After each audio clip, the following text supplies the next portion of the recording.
Vamos a iniciar.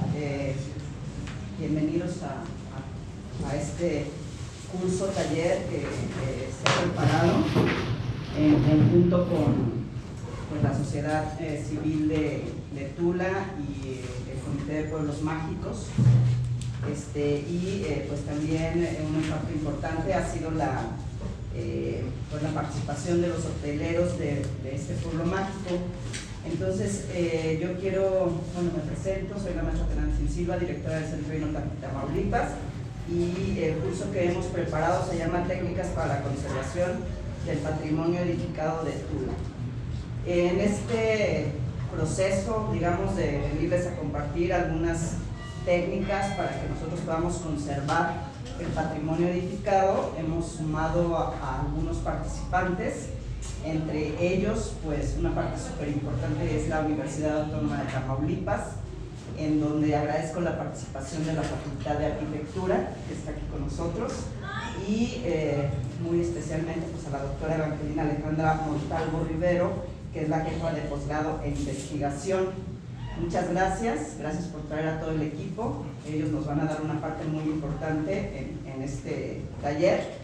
Y también pues al licenciado Jorge García, que está aquí con nosotros, que también le quisiera pedir si nos da unas palabras de qué es lo que representa este taller y pues que todos lo aprovechemos. El taller tiene una parte muy breve, que es la parte teórica, en donde les vamos a hablar de más que nada de la normatividad y conformación de expedientes, para ya después irnos a la parte práctica. También le quiero pedir a la doctora Evangelina si nos da unas palabras muy breves en esta inauguración. Si es posible, doctora. ¿Sí? Muy buenos días a todos. Les agradecemos primero que nada la invitación y nos da mucho gusto estar aquí compartiendo con ustedes lo que como sinergia podemos lograr hacer. Creo que va a ser muy provechosa esta jornada, y a nombre del director de nuestra facultad, el doctor Gildardo Herrera Sánchez, pues que sepan que este inicio de lo que serán muchos trabajos, y estuvimos ahorita platicando, tenemos mucho en común o muchos objetivos que junto con el equipo, la experiencia de ustedes y lo que podemos nosotros aportar, sé que va a ser para no solo nosotros, sino todos los que nos gusta esta parte del patrimonio, conservarlo y fomentarlo, hacer hincapié en esa importancia. Y pues muchísimas gracias a todo el equipo. Muchas gracias. Eso posible. Gracias. Gracias, doctora. Licenciado Jorge, si nos quiere dar. Claro que sí. Pues bueno, primero que nada, muchas gracias por hacer espacio en su agenda. La verdad necesitamos mucho su apoyo, sobre todo de la UAT, de Lina, todos, porque pues aquí tenemos expertos en arquitectura, pero realmente no nos damos abasto, ¿sí? Y queremos conservar el centro histórico, como usted nos dijo. Si en dado caso el proyecto de Pueblos Mágicos cayera, seguimos siendo un centro histórico con mucha historia, con mucho que ofrecer, y tenemos que cuidarlo.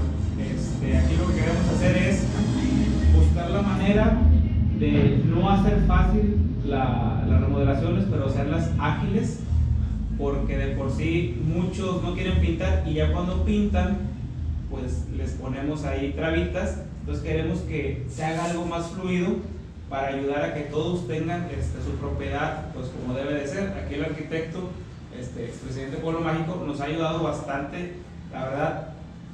Cartas y cartas, casi a veces peleándose con los alcaldes para que nos apoyen.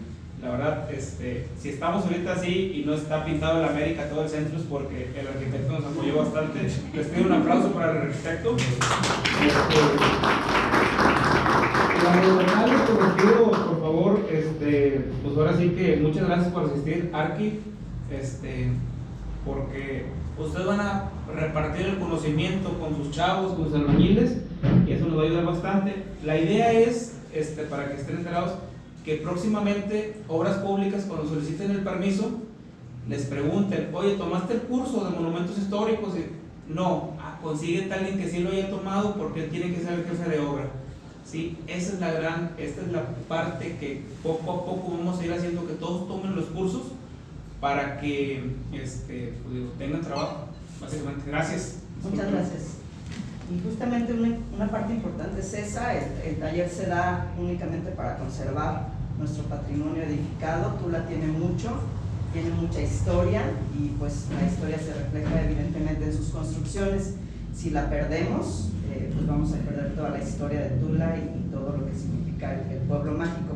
Quiero también agradecer, y la dejé al último, no porque se me olvidó, sino porque le debo un agradecimiento especial a la maestra Cintia de la Paz, porque ella es, como les comentaba ahorita, no es restauradora de Lina, pero siempre ha sido parte muy importante de nosotros, del Centro INA Tamaulipas, porque nos ha apoyado en todo, siempre. Y ella es la que impartirá básicamente el taller. Así que muchas gracias, Cintia. Y un aplauso también. Sin más, pues damos por inaugurado este taller que nos sea de beneficio. Mañana, si completamos las asistencias, pues enviaremos las constancias, y si no completamos las asistencias, como bien dijo el licenciado Jorge, pues no tendremos esa constancia de haber tomado el taller, ¿verdad?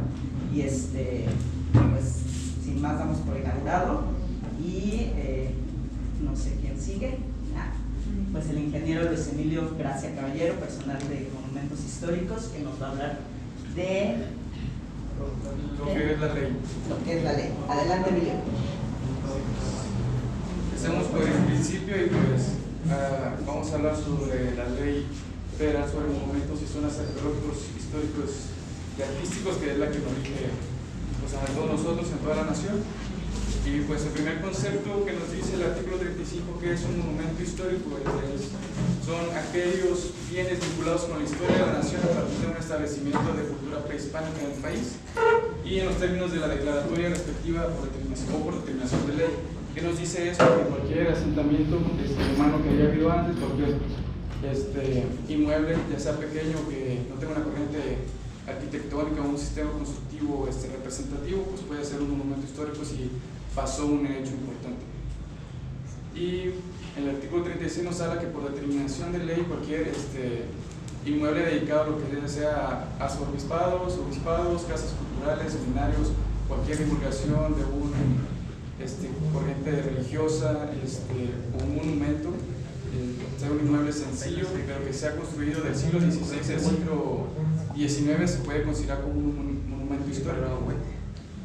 Bueno, y un artístico, esto ya es parte de nuestro instituto coayudante, que es el INBA, que es el Instituto Nacional de Bellas Artes y Literatura, se encarga de preservar ese tipo de inmuebles. El artículo 33 nos menciona que son monumentos artísticos los bienes muebles o inmuebles que revisten de valor estético relevante. Para determinar un valor estético relevante en algún bien, se tendrá que seguir de algunas de las siguientes características, de lo que está hablando, representatividad, inserción en una determinada corriente estilística. Entonces sabemos que hay corrientes como el neoclásico, clásico, y muchos otros tipos que llegaron a México, y esos pues realmente son lo que habla de las herencias que tenemos del pasado aquí, y puede llegar a ser, si tiene una relevancia arquitectónica estilística, pues se puede denominar como tal.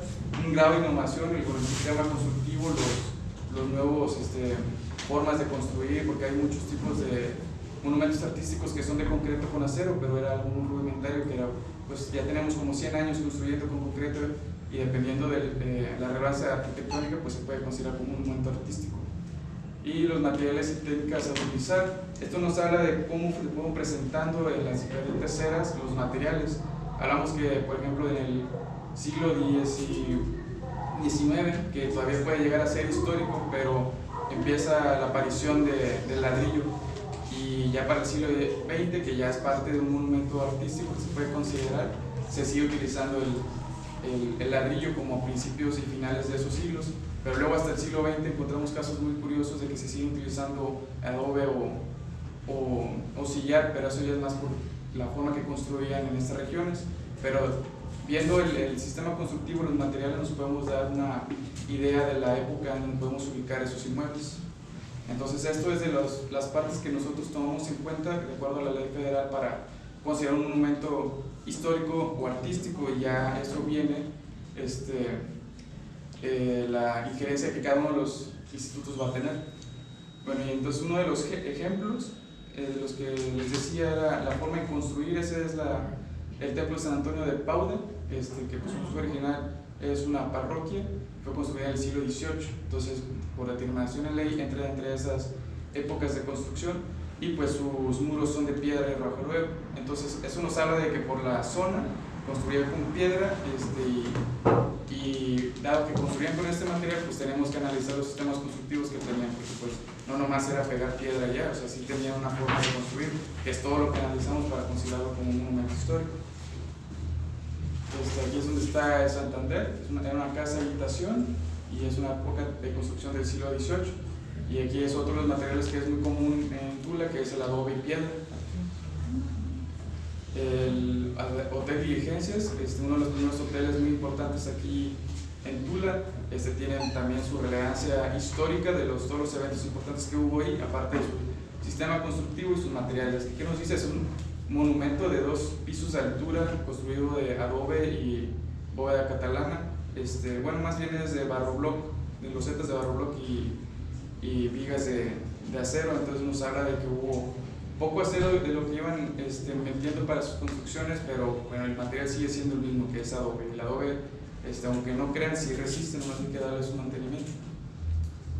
Y aquí ya es lo que estaba hablando sobre la época de construcción del siglo XIX. Ya empieza la aparición del ladrillo y ya vemos casas enteramente hechas de ladrillo de la zona.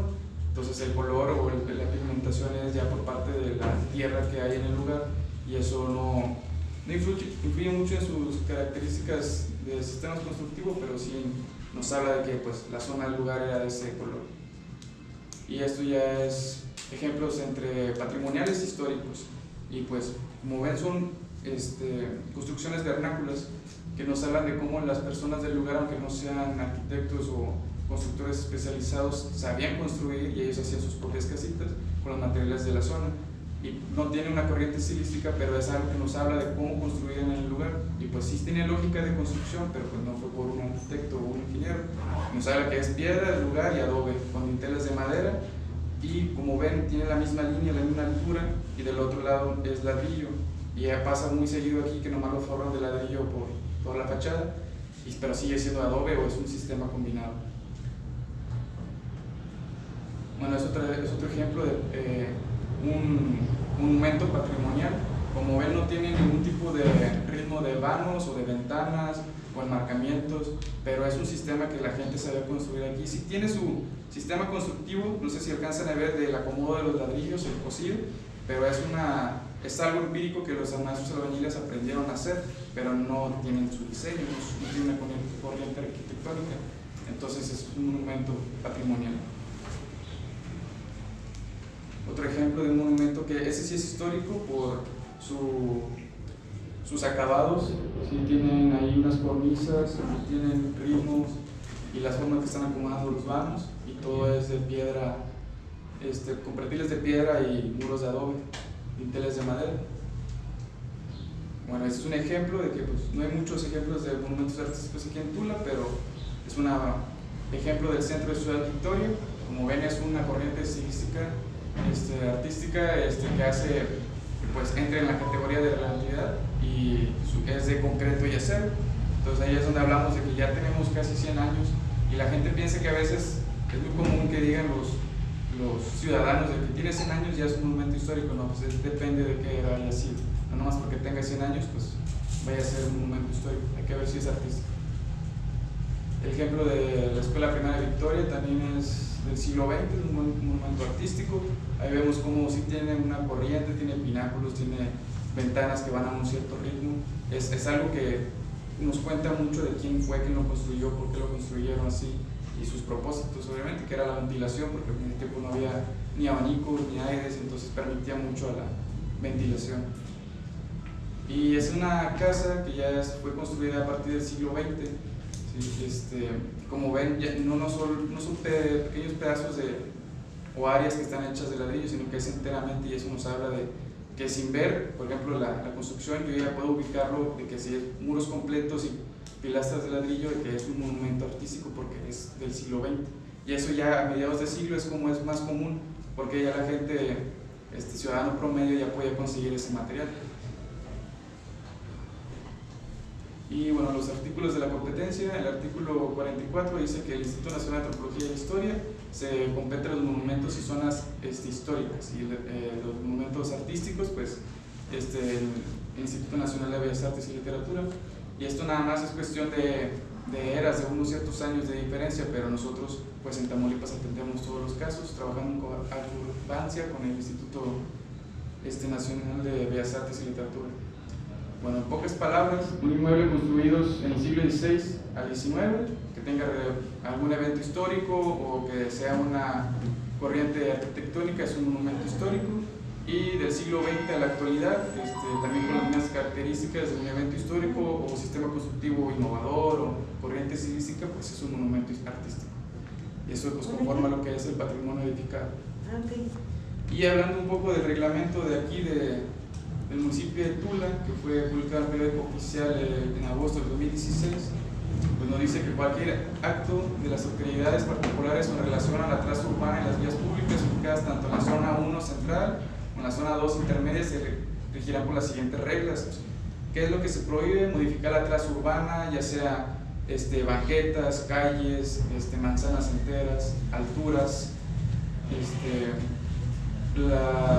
las construcciones que son consideradas como monumentos históricos o artísticos van a marcar la altura que van a tener los nuevos inmuebles. Entonces tú puedes construir cualquier edificio nuevo, pero pues si es colindante o no, tú tienes que respetar lo que te está diciendo el reglamento del centro, que tanto no le vayas a hacer daño al monumento que tienes al lado como alturas, para no robarle la atención que uno está queriendo tener, que esté enfocado en el monumento, no en la construcción nueva. Y pues de los anuncios, es algo que el municipio ha adoptado por sí solo, que hemos visto, no son los anuncios que permitimos mucho, pero sí tiene cierta lógica de que se dice que el anuncio o el vano es la puerta de cuenta, es el hoyo que hay entre el muro, y eso delimita el ancho del anuncio que vayas a poner. Sí, y el alto nosotros pedimos de 45 a 60 centímetros máximo para cualquier anuncio, no importa el comercio. Pero aquí solita la gente empezó a adoptar ese estilo, fue como que pues se ve bien, se ve ordenado, y los empezaban a salir, y si se dan cuenta son todos negros de plástico, como que hay nada más pero pueden ser diferentes, pueden ser nada más puras letras adosadas al muro, nada más hay que ver cómo se adosan, o puede ser nada más el puro anuncio y los colores. Ciertas zonas denominadas como centros históricos pues tienen sus colores que son de esa misma zona por la tecnología y los materiales que pueden conseguir para hacer las pigmentaciones. Y bueno, esto ya sería todo. Bueno, el último artículo que voy a leer les voy a decir que toda intervención y de las edificaciones monumentales relevantes, tradicionales y vernáculas deberán ser autorizadas por el INBA o el INA según sea el caso. ¿Sí? Entonces, pero como quiera van a tener que ir con nosotros, porque en el Estado pues nosotros le ayudamos al INBA a hacer esos trámites y seguir con los procesos de obra. Bueno, eso sería todo. Muchas gracias por su atención.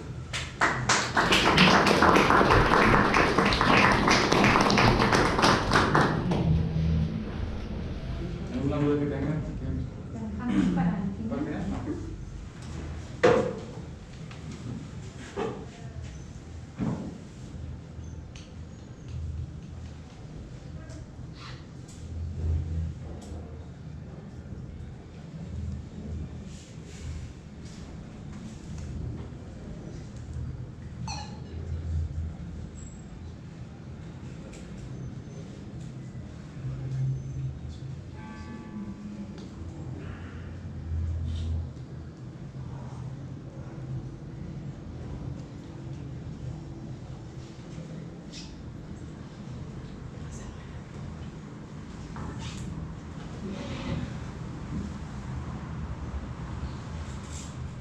Buenos días, yo soy la arquitecta Andrea Gatica, del área de monumentos históricos, y les voy a hablar sobre los trámites INA de monumentos históricos. Existen 4 tipos de trámites del área. 3 de estos son los que más se utilizan y de los que vamos a hablar a continuación.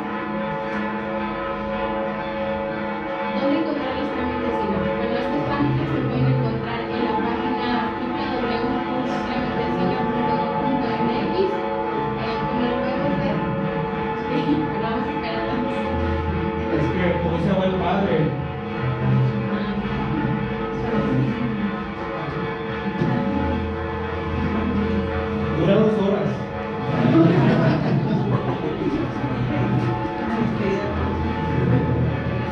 Ya ahorita se cansa.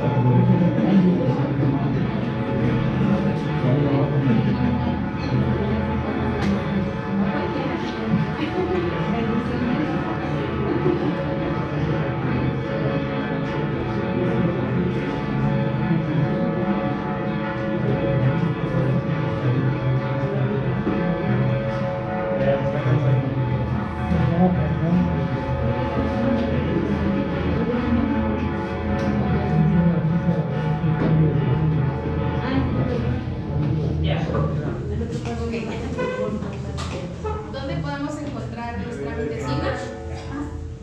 En la página www.tramites.ina.gov.mx, en el apartado de monumentos históricos.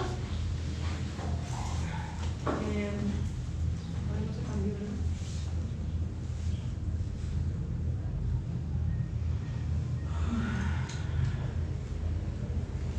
Sí, está todo.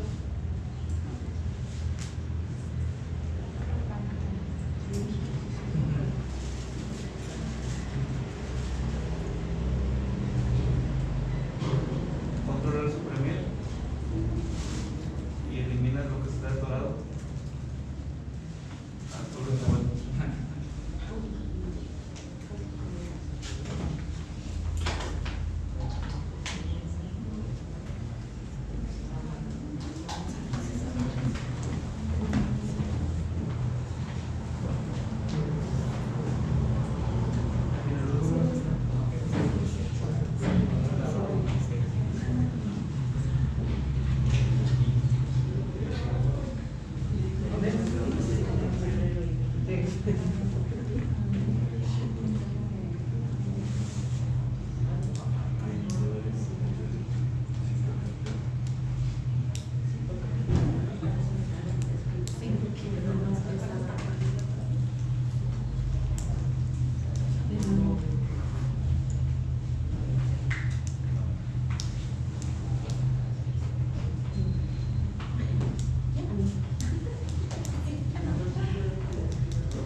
Que son los que más nos llegan, que es de los que vamos a ver.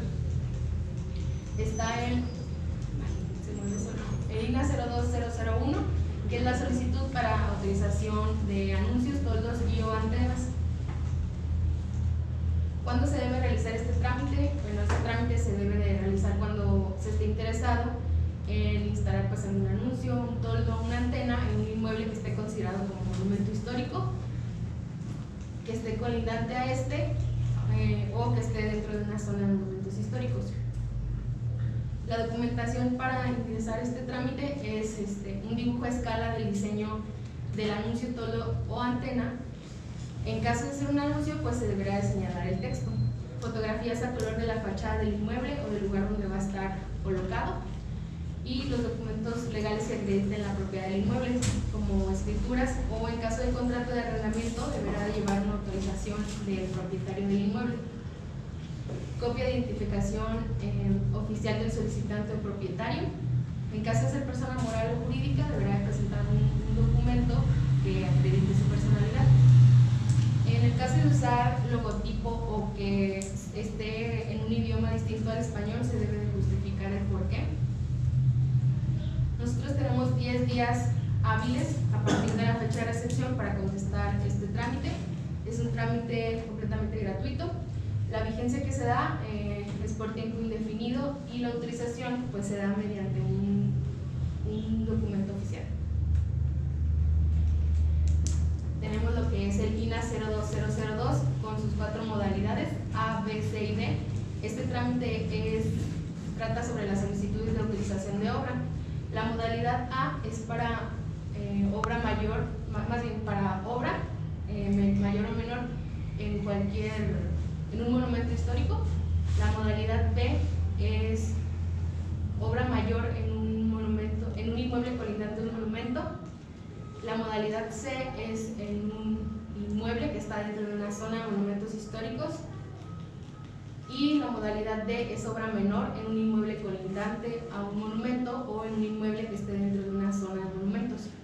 A ver, C y D, no, me perdí con C y D. El C es para un inmueble, Ajá, es obra mayor en un inmueble dentro de una zona de monumentos históricos. ok. Y el D es obra menor en un ok. inmueble colindante a un monumento o dentro de una zona de monumentos. Pintura es obra menor. Sí. Ok.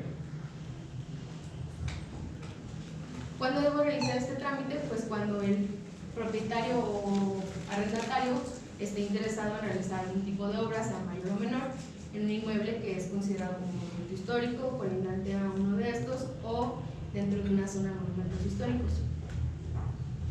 Bueno, se consideran obras mayores como obra nueva, ampliaciones, reconstrucciones, reestructuraciones, apuntalamientos, troquelamientos, recimentaciones, excavaciones, rellenos, demoliciones, modificaciones en fachada, instalaciones mecánicas y especiales exteriores, entre otras. La documentación para la modalidad A, B y C es juego completo de planos del estado actual del monumento, juego completo de planos del proyecto arquitectónicos con plantas, cortes, fachadas, planos a escala debidamente acotados y con especificaciones de los materiales y acabados. Secuencia fotográfica a color de toda la calle de donde se encuentra el inmueble. Memoria descriptiva de las obras y especificaciones. La responsiva del DRO o la cédula profesional del arquitecto que vaya a estar como responsable de obra. Documentos legales que acreditan la propiedad. Igualmente las escrituras o en caso de ser un contrato de arrendamiento, pues deberá de llevar la autorización del propietario. Constancia de alineamiento en número oficial vigente, certificado de zonificación de uso de suelos y en caso de ser persona moral o jurídica, pues copia del documento que lo acredite. En la modalidad D solamente se pide lo que es secuencia fotográfica a color de toda la calle donde se ubica el inmueble, memoria descriptiva, el documento legal que acredita la propiedad y pues en caso de ser persona moral o jurídica, la copia del documento que lo acredita. El plazo de respuesta para este trámite igual es de 10 días hábiles, es un trámite gratuito. Bueno, es obligatorio que las obras que se realicen no alteren o afecten los elementos arquitectónicos del inmueble. La autorización que se da es por un año, si esta es prorrogable. Si en el año no se ejecutaron las obras y no se presentó una prórroga, se deberá solicitar nuevamente la licencia. Y una vez concluida la obra, el solicitante deberá dar aviso de la terminación de obra. Y está el INA 02003, solicitud para la consulta sobre la calidad monumental que guarda un inmueble en específico. ¿Cuándo se debe realizar este trámite? Pues se realiza cuando se esté interesado en saber si determinada construcción, sea o no sea de su propiedad, es un inmueble histórico, un inmueble colindante a un monumento histórico o si se ubica dentro de una zona de monumentos históricos.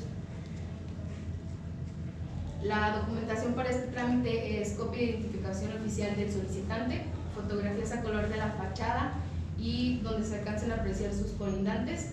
Deberán de ser mínimo 3 fotografías, croquis de la ubicación del inmueble. El plazo de respuesta es de 10 días hábiles. La resolución no tiene vigencia. La respuesta pues se otorga mediante un oficio oficial. Y este trámite, si tiene un costo, me parece que es de 157 pesos. Y bueno, de mi parte es todo. Muchas gracias por su atención.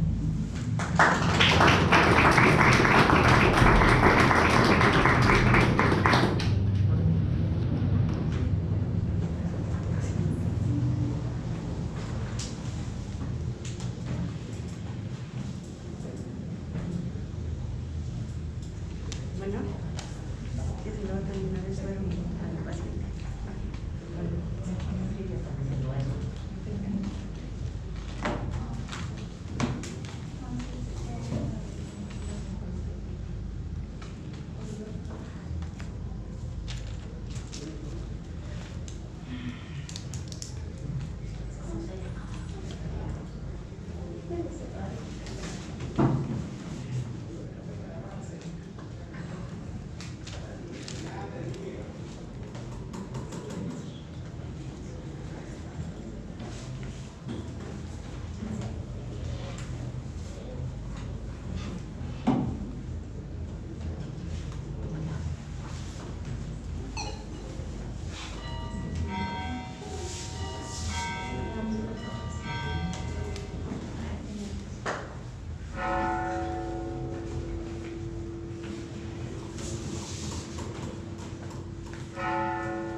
temas somos los meros tamaleros y estamos en el centro INA y los esperamos con todo gusto para poderlos atender. Bueno, conformación de expedientes para la autorización de obras en monumentos históricos colindantes y dentro de polígonos. ¿Por qué debemos solicitar la autorización ante el INA? Bueno, ya mis compañeros les adelantaron que nosotros nos normamos por la ley federal sobre monumentos y zonas arqueológicos, artísticos e históricos. Pero uno de los puntos más importantes es porque Tula tiene una alta densidad de patrimonio edificado en relación al patrimonio histórico. Entonces todo lo que esté dentro de Tula es histórico, y si no es histórico es colindante a un monumento histórico, y si no es colindante a un monumento histórico está dentro del centro histórico. Entonces como quiera tenemos que ir al INA, ¿sí? Porque está indicado en la ley federal sobre monumentos y zonas arqueológicos, artísticos, históricos, porque el municipio además tiene su reglamentación municipal, les platico que bajo la asesoría del INA decretó 2 poligonales, como son la protección del patrimonio municipal del centro histórico del municipio de Tula, Tamaulipas. Y además porque el municipio publica en el periódico oficial el reglamento de protección y mejoramiento de imagen urbana dentro del centro histórico del municipio de Tula. Entonces, en tanto lo federal como lo municipal, Tula está protegido en este sentido para tener que conservar nuestros monumentos históricos y nuestro centro histórico. Cabildo del municipio de Tula, bajo la asesoría de INA Tamaulipas, decretó, como les había comentado, 2 poligonales como zonas de protección municipal del centro histórico, y se publicó mediante un acta de cabildo un reglamento para el centro histórico de Tula. Cabe mencionar que estos perímetros corresponden a la cabecera municipal, sin embargo no han sido elaborados otras áreas como son la Verdolaga, Lázaro Cárdenas, Charcos, Ejido Tula, entre otros que corresponden a zonas satelitales donde se ubican prósperas haciendas, las cuales deberán de ser catalogadas como conjuntos. Esto no significa que no estén protegidas. Como ya les platicaron, existe un artículo 36 que dice la ley que ese monumento histórico, si es a partir del siglo XVI al siglo XIX, es histórico. No tiene que tener una declaratoria, es decir, ya tiene un acta de nacimiento que lo denomina por medio de la ley. En el 2006, el Centro INA Tamaulipas realizó labores de identificación de los inmuebles considerados monumentos históricos, con la finalidad de actualizar y ampliar el catálogo de monumentos de Tula. Se identificaron 2 perímetros de protección, el perímetro A y el perímetro B, que contienen un subtotal de 498 monumentos históricos. Imagínense, casi 500 y todavía nos falta por explorar. Quisiera hacer una aclaración. A veces se tiene el malentendido de que si no está catalogado o dentro de un listado no es monumento. Vuelvo a repetir, que no tenga una declaratoria, que no esté dentro del centro histórico, pero que haya sido construido antes del siglo XIX, es monumento histórico, ¿sí? Este es uno de los planos más antiguos en los antecedentes históricos de Tula, en donde miren cómo se empieza el desarrollo urbano de la ciudad como un efecto así de dominó, ¿no? Y esto nos indica que la ciudad, a partir de 1888, ya tenía estas manzanas proyectadas, pues, inclusive monumentos ya construidos. Esos antecedentes nos llegan a ser cuando se hace la revisión del catálogo y todo este recorrido de prospección para las delimitaciones de los perímetros, pues nos da estos 2 perímetros, en donde el perímetro A obviamente es el que tiene mayor concentración de inmuebles, teniendo un total de 354, y un polígono B con 144 inmuebles. Entonces ahí es un acercamiento al perímetro A. Y se hizo un estudio de la clasificación de usos de suelo, de entre qué siglos se construyeron las edificaciones de este primer perímetro, y se encuentran del siglo XVIII a finales del siglo XIX, incluso del XX, pero ya son muy poquitas las del XX. Como les decía, pues nos falta por explorar, ¿no? O sea, este trabajo es interminable, pues se requiere de la participación de todos. Esta es la mancha urbana de Tula. Sin embargo, como ven, todavía nos falta por explorar en uso de suelo y en conservación, el levantamiento de estos edificios.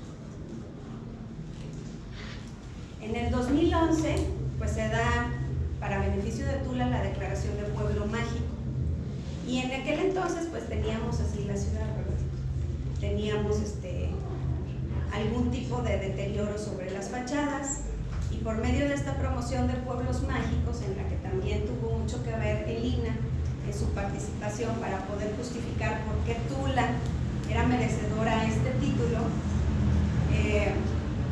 se hicieron una serie de escritos para poder proclamarlo.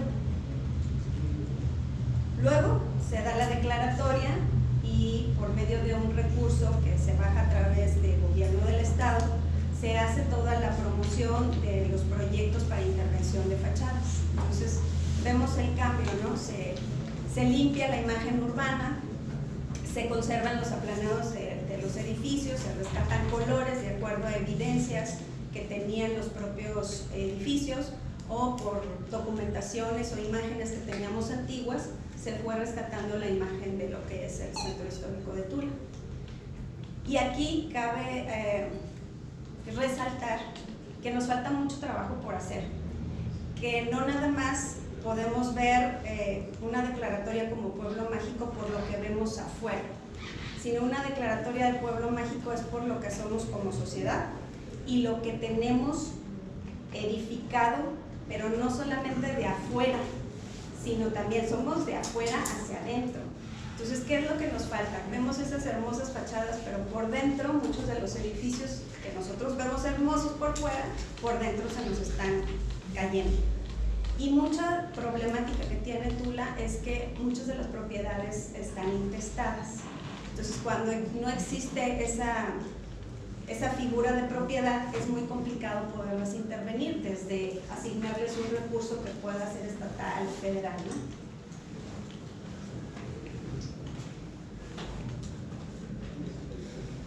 Y bueno, así quedó de bonito, ¿verdad? Obviamente de eso ya pasaron, ¿cuántos años les gusta? 12 años. Pero ¿qué hemos hecho al día de hoy? ¿No? Lo hemos conservado, hemos tratado de, como sociedad, de poder solicitar a nuestro gobierno municipal, a nuestro gobierno estatal y como propietarios de preocuparnos para poder conservar lo que inició y poderlo continuar. Ahí se los dejo, ¿verdad? Su respuesta cada quien la tendrá. Y bueno, todo este preámbulo es porque qué tan importante es acercarse al INAH, eso es lo que queremos resaltar. Y mucha gente se acerca con miedo diciendo, no hombre, es que en el INAH te piden hasta el acta de nacimiento cuando vas a hacer un trámite. Pues sí, ¿para qué les digo que no? Sí, por ejemplo, ahorita lo que nos comentaban mis compañeros, tanto Emilio como Andrea, que piden uso de suelo, las escrituras de la propiedad, el número oficial. Son cuestiones que a lo mejor al INAH no le impactan, pero en una sociedad, en un municipio, es orden urbano.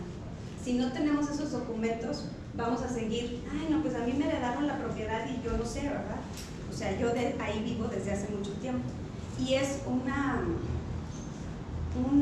les diré?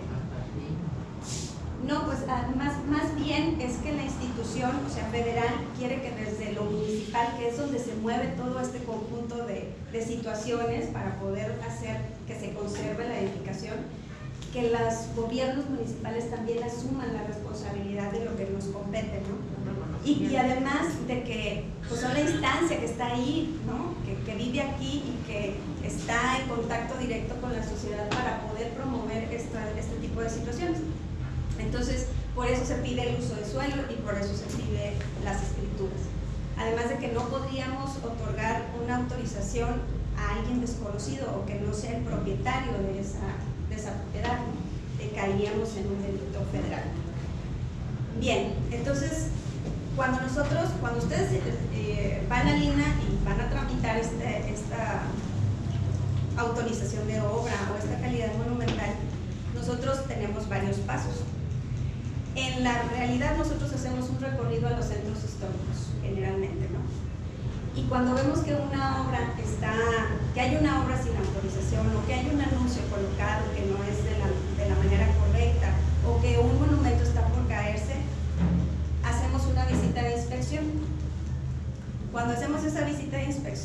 emitimos un dictamen de calidad monumental, pero este se emite a partir de que se contacta al propietario de ese inmueble, ¿sí? Entonces, con la anuencia de él, porque nos tiene que dejar entrar a su casa, poderla conocer y a partir de ahí poder generar lo que es para nosotros un dictamen del estado actual y poderle orientar en cómo conservarlo, cuáles son las acciones más urgentes a atender. Luego de que nosotros le entregamos ese dictamen, promovemos que el propietario genere a través de un especialista o un arquitecto la elaboración de un proyecto, ya sea de conservación, de restauración o de integración, que son bien diferentes los tres. Cuando se hace ya después este proyecto y se cumple con todos los requisitos y criterios para la mejor conservación del inmueble, se emite por parte de la dirección del Centro INAH una autorización, que es lo que ya les explicaron mis compañeros. Entonces vamos a hacer un ejemplo, ¿no? Como si estuviéramos en campo, hicimos la visita de inspección y yo voy y veo ese inmueble así. Entonces lo que veo es que están atendiendo mal el monumento, se registra fotográficamente y estoy viendo cómo lo están alterando porque le están ahí abriendo al sillar una caja para poder meter el armado de columnas y zapatos, que con los sistemas constructivos que fue construido el inmueble pues no tiene nada que ver. Esta es otra vista de la fachada y a nosotros casi nos rentamos. Nos vamos por atrás. Esta es una construcción pequeña, de pequeños metros cuadrados, que, regresando a la imagen anterior, vean qué bonita fábrica del sillar y su rajueleo entre una pieza y otra, este reconocerse. Pero el propietario no tiene ese amor y esa conciencia de lo que tiene bajo su propiedad. Ese es el primer problema al que nos enfrentamos, que dice, no, que cuando me acerco a él y le digo, ¿qué está pasando? Porque tiene autorización, no tengo. Pero ¿por qué está retirando? Ay, es que veo el muro como que está desplomado. Y entonces no hay grietas en el inmueble, no hay nada que se vaya a caer. Le digo, es que es por fábrica. Cuando lo construyeron, obviamente no teníamos la tecnología que tenemos ahora, ¿no? Para que nos salga todo plomado y todo bonito, ¿no? Entonces, esa fue su intención. Dice, no, es que se está abriendo el muro, mire, véanlo de aquí y se ve que se está desplomando. Pues no es cierto, ¿no? Entonces entramos y nos dejó entrar y lo que nos encontramos es que el señor pues piensa que el mejor material para conservar este tipo de edificaciones es el cemento. Entonces error. El cemento en estas edificaciones no lo debemos usar. Y el señor dijo, bueno, pues como se está cayendo lo voy a reforzar con aplanados bien macizos que tengan malla estructural y además le voy a echar un cementazazo, ¿no? Entonces es lo que estaba haciendo el señor con el desconocimiento. Nosotros hacemos esa visita, le explicamos y le decimos, ¿sabe qué tiene que hacer su dictamen de calidad monumental para nosotros enterarlo usted de manera oficial que este edificio es un edificio del siglo XIX y que es un monumento histórico? Y además le vamos a decir qué criterios tiene que considerar para poderlo atender y realmente usted tenga una intervención que a futuro sea próspera, ¿no? Entonces, entramos al edificio y hacemos un pequeño levantamiento en donde se indica cuáles son los muros originales, de qué fábrica están hechas, y también señalamos los deterioros. Eso es un análisis de deterioros. Cada circulito es una clave, ¿no? Que se retiraron aplanados, que tenían aplanados de cemento, que se abrió ahí el muro de la fachada para poder colocar estructura a base de concreto armado, etc. Y todos los deterioros que nosotros podamos ver se nombran en esa parte. Y bueno, también analizamos las fábricas. Es bien importante decir de qué están hechos los muros, los pisos, los techos, puesto que esto nos conforma todo un sistema constructivo, y al analizar este sistema constructivo entonces es cuando proponemos cómo intervenirlos.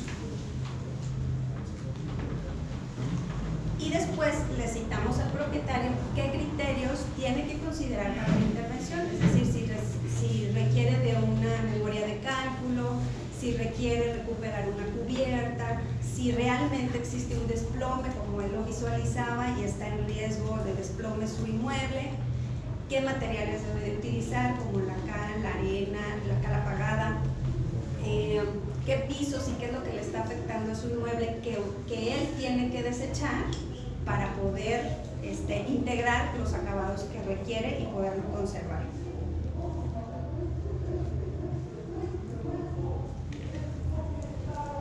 Después de todo esto, pues entonces es cuando se le dice en ese dictamen que él tiene que hacer un proyecto, que tiene que considerar lo que se le dijo en el dictamen, y él recurre a un especialista.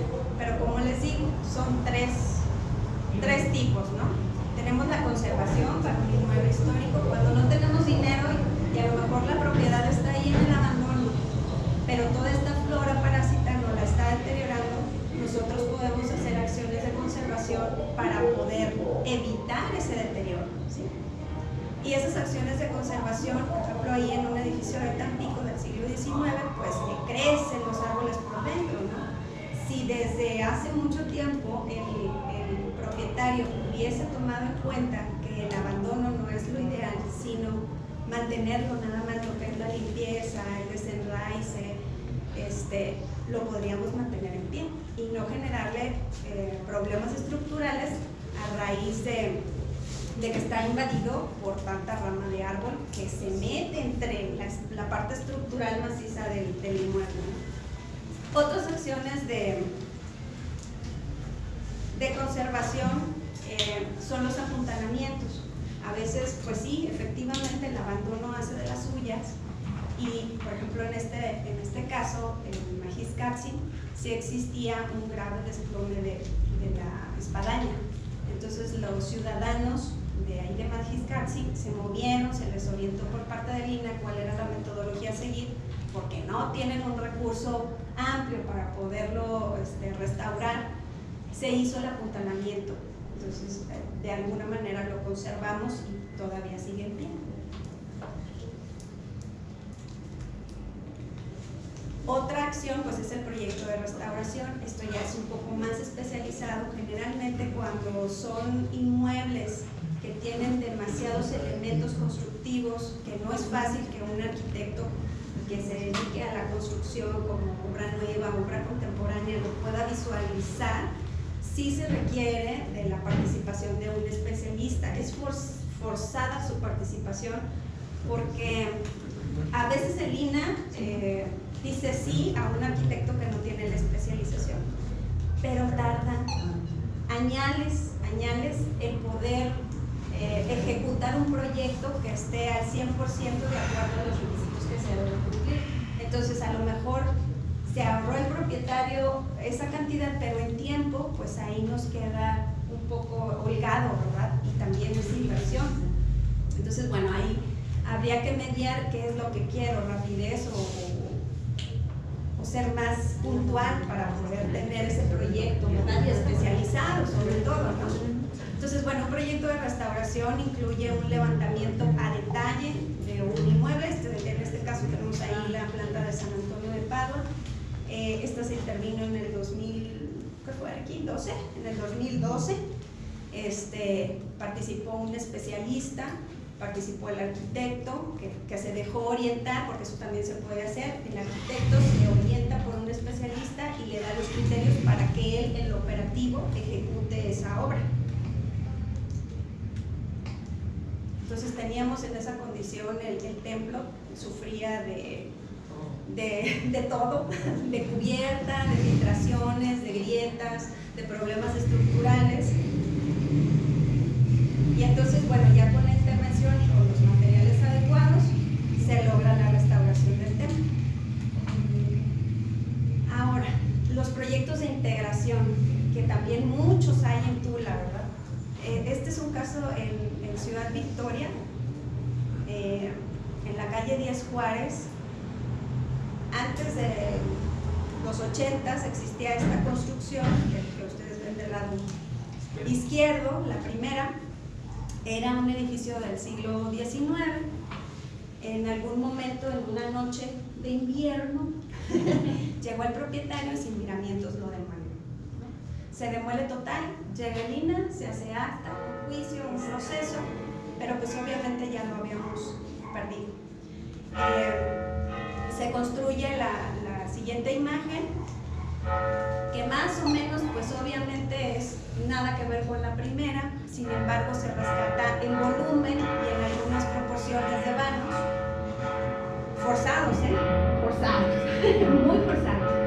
Luego pasan los años y ese inmueble tiene diferentes usos. Actualmente llega una clínica que se llama la Clínica de Salud Digna y llega y nos presenta un proyecto que no tendría nada que ver con la imagen que ustedes están viendo en blanco. Ellos llegan y dicen, lo vamos a pintar de naranja con anuncios verdes y rojos. Entonces estamos hablando que estamos en un centro histórico. Además, ese edificio es colindante a un monumento histórico muy bonito, que no puse las fotografías, pero es de los más bonitos de Victoria. Y nos presentan el proyecto y definitivamente se le hace toda la revisión y se le dice por qué no puede autorizarse ese proyecto. Nos cuesta trabajo porque, como les digo, no todos estamos formados para decir, ay, la conservación, los monumentos históricos, los artísticos, no todos tenemos esa sensibilidad y es natural, pero está normado, ¿no? Si fuera de gusto, pues no tendríamos que decirlo, pero como está reglamentado, teníamos que decirlo, ¿no? Y aparte, como INAH es nuestra responsabilidad. Entonces se le revisa el proyecto y se le recomienda recurrir a un arquitecto que tenga el conocimiento para integrar este inmueble. Cabe destacar que el inmueble es construido totalmente en bloque, o sea, ya no hay sillar, ya no hay ladrillo como el original, pero se recupera. Ellos querían hacer los niveles, levantar pretiles, o sea, no conservábamos el perfil urbano ni los colores, no nos integrábamos, ¿no?, a un centro histórico. Ese es un ejemplo. Y el otro ejemplo también es el Banco Santander. En la imagen inferior del lado izquierdo teníamos una casa que era patrimonial, como se los explicaba el ingeniero Emilio. Esa construcción era a base de ladrillo. También un día llegaron y lo demolieron y dijeron, vamos a hacer un Santander, ¿no? Cuando llega Santander, llegamos nosotros y decimos, ¿sabes qué? No puedes continuar. ¿Pero por qué? Si no es un monumento histórico. Pues sí, no es un monumento histórico, pero tenía un valor patrimonial por su sistema constructivo, era base de ladrillo, muros de ladrillo y cubierta de vigas y lámina. Entonces los municipios ahí tienen una participación bien importante, porque si el municipio tampoco actúa, a veces es más complicado poder defender el patrimonio edificado. El municipio nos consecuentó y entonces ahí frena. Yo no te doy la autorización hasta que el nivel federal te emita su autorización y entonces yo ya podré exigirte lo que a mí me corresponde como municipio. Entonces Santander tuvo que ajustarse e integrarse igualmente en alturas, en ritmo de vanos, conforme lo teníamos en la primera evidencia. Y se conserva el paramento original de la fachada, porque también muchas veces llegan los comercios y dicen, es que yo necesito estacionamiento y pues te voy a tumbar toda la fachada y me voy a meter como 3 o 4, 5 metros, no 6 metros. Entonces tenemos que tener un arquitecto que sea audaz para poder tener esa flexibilidad de que se tenga el estacionamiento, pero también se cumpla con el aspecto formal de las fachadas. Y todo esto, como les hablo, siempre es a partir de una investigación histórica. Entonces, por ejemplo, ahí tenemos la iglesia de Reynosa, Tamaulipas, que ahora nada más existe la pura torre, y nos da una idea de cómo fue y cómo se fue transformando. Para nosotros, en lo actual, si se quiere realizar un proyecto en esa área donde ya se perdió parte de lo que era la nave principal, ¿cómo podemos integrar la nueva arquitectura? Todos esos antecedentes sirven. Algunos habrá, algunos no habrá. Cuando no los hay, nos regimos por la evidencia física, es decir, decir, tenemos cimentaciones, tenemos vanos, tenemos sistemas constructivos que nos hablan de cómo fue esa vivienda o esa construcción civil o una iglesia, ¿no? Y entonces, a raíz de la investigación histórica, por ejemplo, este es un edificio en Tampico, que es la antigua botica Fénix. Se hace toda la investigación y se recuperan desde los anuncios cómo eran, qué vanos existían y qué vanos se abrieron, de qué color era, qué materiales que ahora nosotros vemos en la actualidad se quitaron y ahora son de otro tipo de material. Entonces, con esa investigación se hace la propuesta para intervenir los edificios. Y dentro de los alcances que les platicaba Andrea, para presentar, decía una memoria descriptiva. Entonces, esa memoria descriptiva va a narrar cómo voy a intervenir el inmueble y qué procedimientos y materiales voy a utilizar. Y todo eso, como les digo, se hace a partir de la evidencia física, como en la imagen que tenemos a la derecha. Ahí se hizo una cala de cómo estaba construido. Esa cala es referente a la antigua botica Fénix, cómo estaba el edificio, qué etapas constructivas tuvo, para poder determinar nosotros ya en el proyecto cuál es el diagnóstico y las actividades a proponer para su intervención. Entonces, concluimos: cualquier proyecto, obra, remodelación, anuncio, obra de pintura, uso de suelo, restauración, obra de infraestructura, señalética que se pretenda desarrollar en el municipio de Tula, deberá presentar previamente a consideración al Centro de Tamaulipas para su valoración y análisis. Para recibir la asesoría es gratuita y es especializada, y además la autorización no cuesta, a diferencia de los municipios y gobiernos estatales que nos cobran por hacer este tipo de trámites. Entonces, vamos a particularizar en Tula y los invito a que no perdamos nuestra visión, que debemos de respetar y conservar para permanecer. Tenemos ahí varios ejemplos de lo que no debe pasar, ¿sí? Tenemos una obra en el Arroyo Loco, donde se construye el propietario 3-4 niveles, pero desconoce que su base del edificio no soporta esa estructura que él está proyectando, entonces se le suspende esa obra, ¿no? Tenemos otra obra que tratamos de suspender, pero pues ahí sí estamos tratando que el municipio atienda, corrija ese malestar de obra. Es colindante a monumento histórico, la imagen derecha. Se está construyendo, en un primer acercamiento nos dijeron que era hotel, ahora creo que es departamentos o no sé. Y la parte de abajo son las escalinatas para acceder al templo, pero en algún momento al padre se le ocurrió pues dibujar los escalones de diferentes colores y ponerles ahí unas leyendas, ¿no? Cosa que no está bien, no está bien, porque a lo mejor actuamos con buena fe, pero no es correcto. Una pregunta.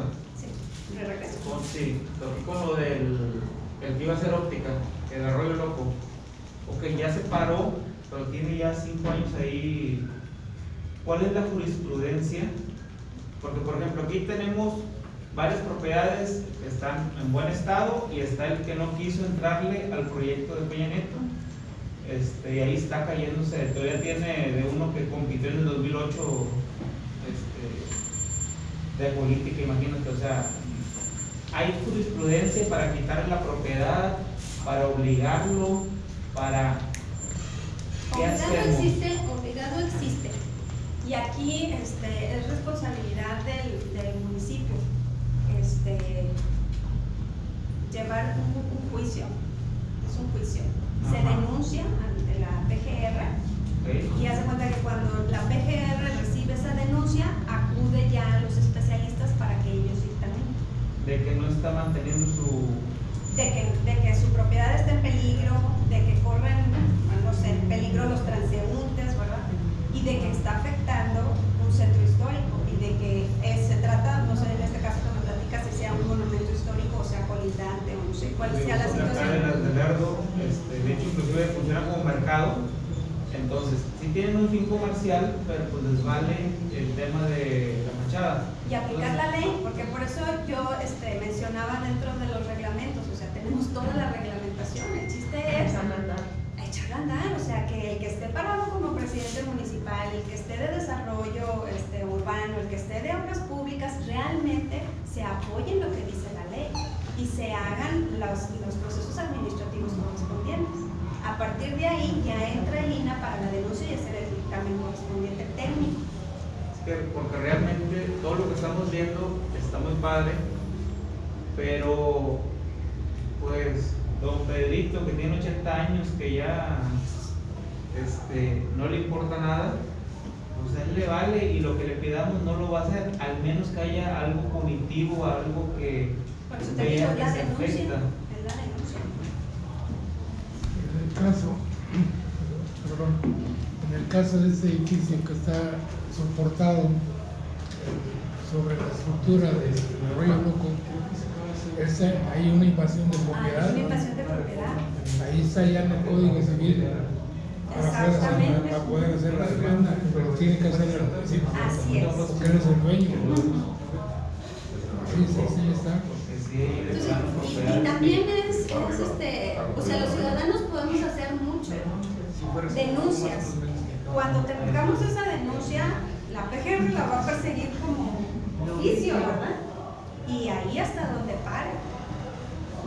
Que muchas de las veces es lo que todos quisiéramos evitarlo, porque son procesos muy desgastantes para todos. Pero si no hay de otra, pues ni modo, hay que. Mejor hay que dar un precedente.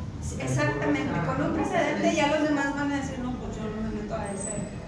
Me traigo a Juan para que entienda Pedro. Así es.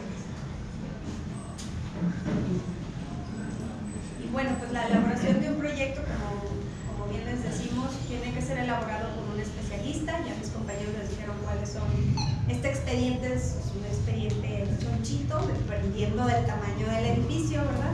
Muchas de las veces el tamaño del edificio requiere que intervengan otros especialistas. Por ejemplo, aquí la maestra Cintia de la Paz, que es restauradora en bienes muebles. Por ejemplo, les pongo el Faro de Tampico, que es especialista en metales. Ella entraría para poder formar este proyecto, ¿no? en una de sus áreas. O no sé, también los estructuristas, hay estructuristas en monumentos históricos que te determinan cómo proceder. Depende de la situación que tenga nuestro inmueble. Y bueno, eso es todo. Muchísimas gracias y pues ahorita si gustan respondemos sus preguntas.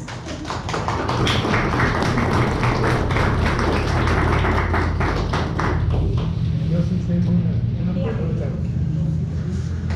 Estamos hablando de monumentos históricos.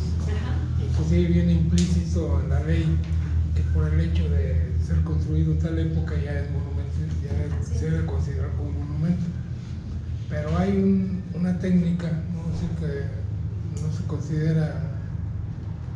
consideramos lo edificado, pero no la técnica, no le vamos a proteger esa técnica que es ancestral, el bajareque.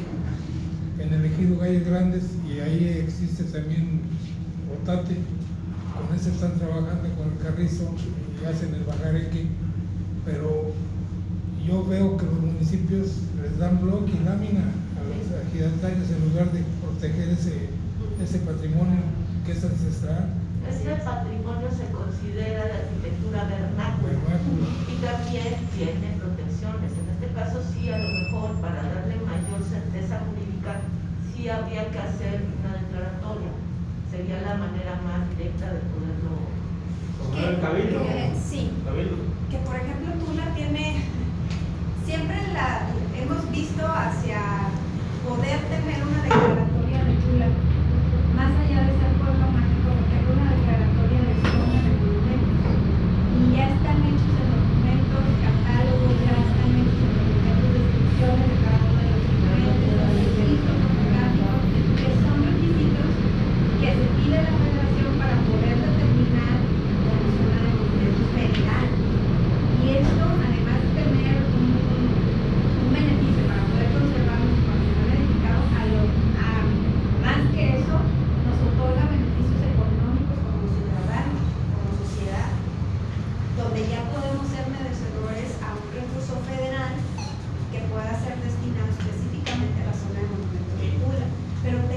ponernos a trabajar como sociedad y estar comprometidos, porque si no existe ese compromiso de verdad es muy difícil podernos sacar adelante. Pero ahorita no está ese oficio, ¿sí? Sí, o sea, tú lo tienes todo. Tiene catálogos, tiene análisis de edificios, tiene registros fotográficos, tiene toda la historia, todos los antecedentes históricos de Latinoamérica. Varias administraciones lo han intentado y donde se atoró es cuando ya hicieron el reglamento de imagen urbana. Ahí se quedó. Entonces todavía nos falta por hacer para poder llenar todo el expediente para la declaratoria. Y siempre hemos propuesto al municipio generar una oficina de centro histórico que sea exclusivamente a ese tema, porque no les da, como bien decías, o sea, no da la participación ni profesional ni ciudadana. Entonces sí se tiene que generar. Lo que andabas viendo tú, Pueblo Mágico, de la contaminación visual, que andabas hablando, está contemplado en el reglamento, pero el municipio que no lo aplica. De hecho, ayer pasamos a ese tema. Entonces sí, ya está contemplado ese tipo de organización imparcial de banquetas, todo eso, la contaminación. Sí, porque la imagen urbana quedó muy completo. Pero entonces, bueno, Y reglamento del centro histórico, o sea, tienes los dos. sí. Con esos tú ya tienes todas las herramientas para poder fomentar el contenido del expediente para la declaratoria federal. O sea, entonces, ahorita la declaratoria no está. No lo está. Para la federal te la firma el presidente de la República. No, o sea, No, pero igual lo que podemos hacer, te visito y ya vamos y hacemos un check-up de qué atacamos.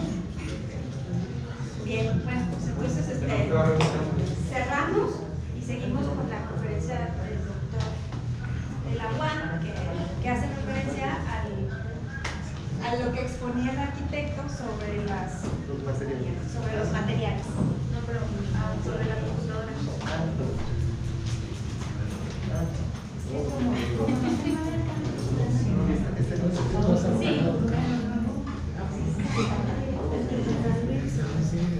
Ahí se trabaja.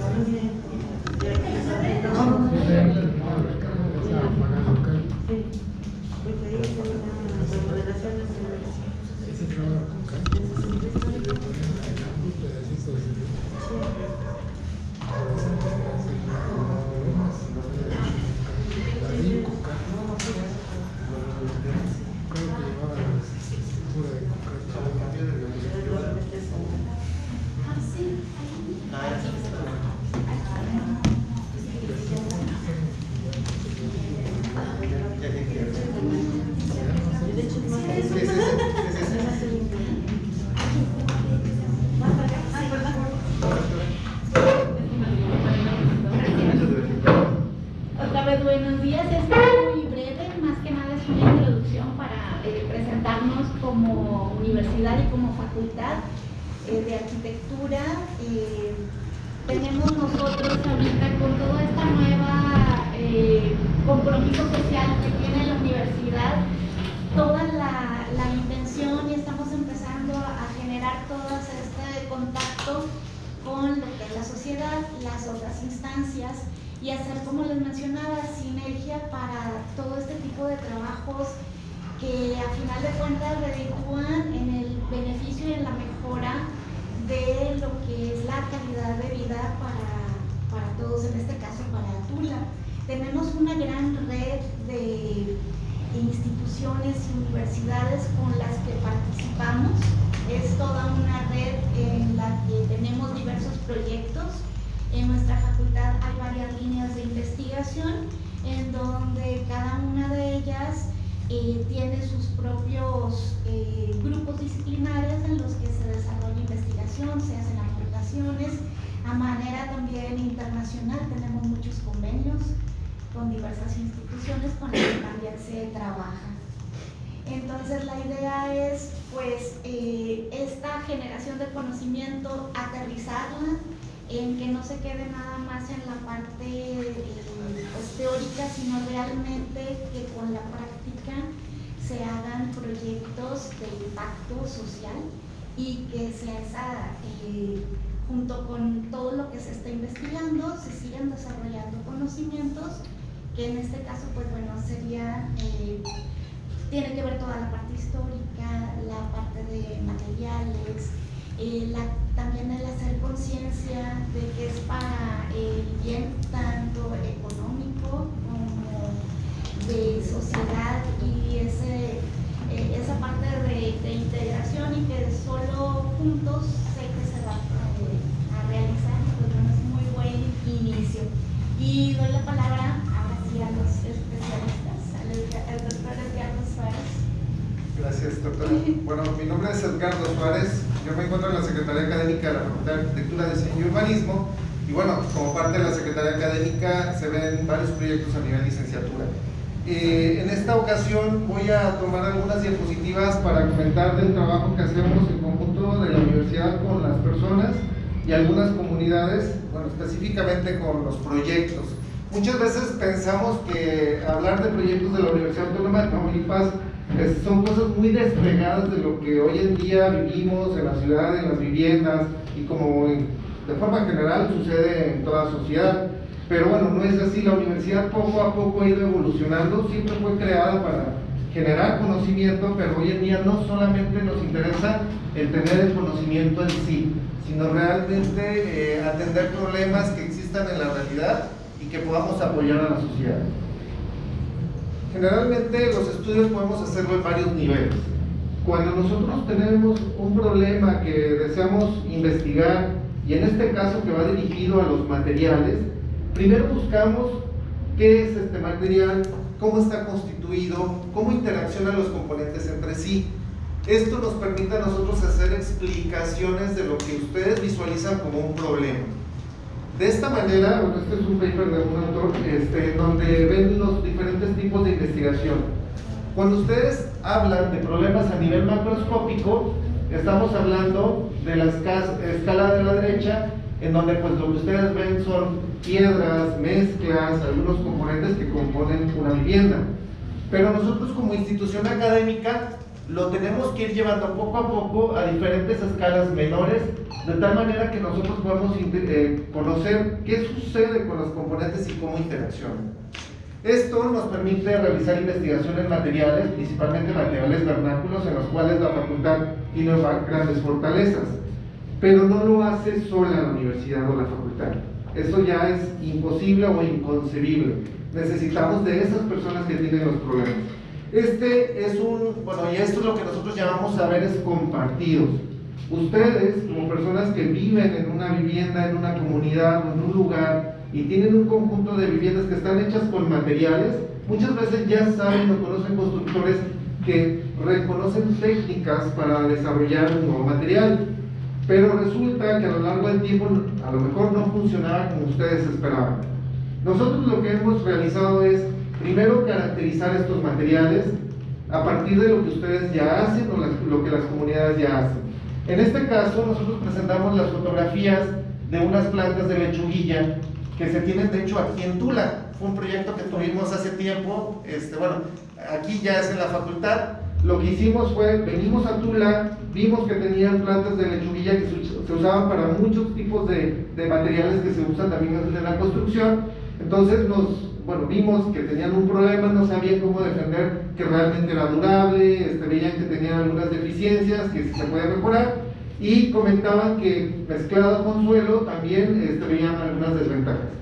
Primero lo que hicimos fue ir a la comunidad, nos regalaron lechuguilla, fueron de la facultad, nos enseñaron cómo extraían la lechuguilla, y una vez que nos enseñaron todo esto y cómo cultivarla, de hecho tenemos un cultivo de lechuguillas en la facultad, nosotros tomamos ese saber o conocimiento que habían desarrollado en la comunidad y empezamos a investigar y a promover qué otras cosas se podían hacer con la lechuguilla. Y gracias a eso, pudimos determinar y encontrar nuevas mezclas que nos funcionaron para realizar sistemas constructivos distintos a base de tierra. Tenemos sistemas constructivos solo con tierra que se apoya también con madera, y tierra inclusive que se puede combinar con acero. Muchas veces creemos que debemos tener un solo sistema constructivo, pero realmente hoy en día podemos hacer combinaciones si conocemos los componentes y sabemos cómo mezclarlos. Como hace rato también nos comentaba la arquitecta, hay veces que quieren utilizar ustedes o queremos retomar un material, ponerle cemento a un muro que está hecho a base de un sillar y que bueno, no combina bien. Bueno, nosotros podemos encontrar o encontramos por qué no son compatibles, cómo es que las adherencias cambian, inclusive el tipo de suelo interviene mucho y así sucesivamente.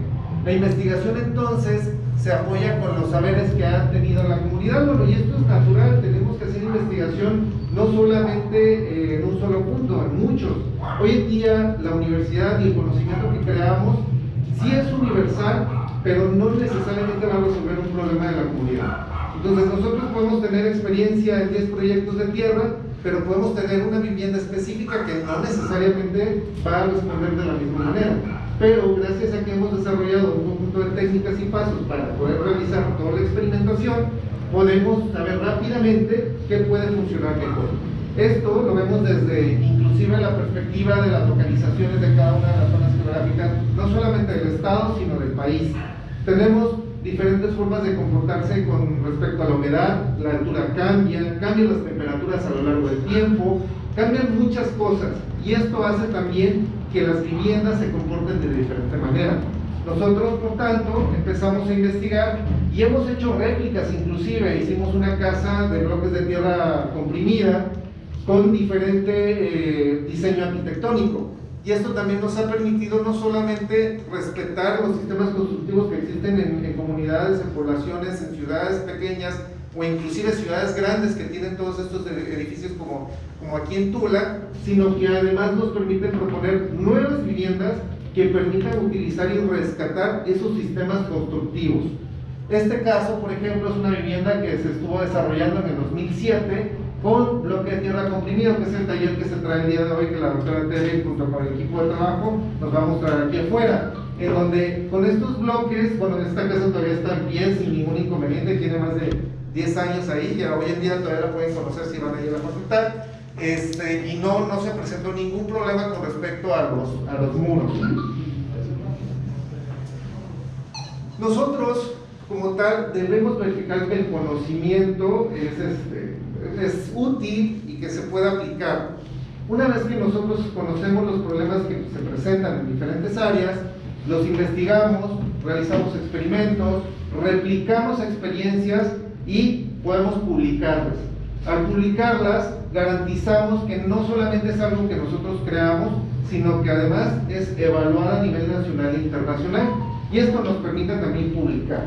La otra ventaja es que, primero, es el objetivo de la universidad, crear conocimiento y divulgarlo, pero también se da a conocer las comunidades o las zonas donde se lleva a cabo la investigación, de tal manera que a nivel internacional saben que los procesos que se desarrollan se garantizan y bueno, cumplen con ciertos requisitos con respecto a la resistencia, a la compresión y a otras propiedades mecánicas.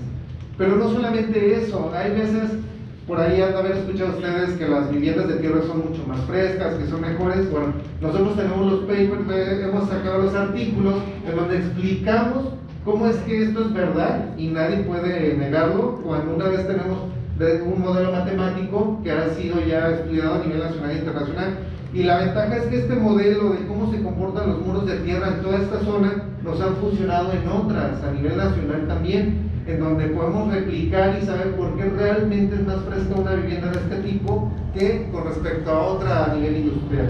De esta manera documentamos de una manera comprobada cómo es que cada uno de estos comportamientos se explica a nivel académico y que por lo tanto, bueno, empieza a tener un mayor interés. ¿Cómo lo llevamos esto a los problemas? Bueno, a veces en otras áreas podemos tener un nuevo material o podemos tener un material que ya de una vivienda antigua y resulta que ya no existe el lugar donde obtenían este material, que a lo mejor ahí ya hay construcciones.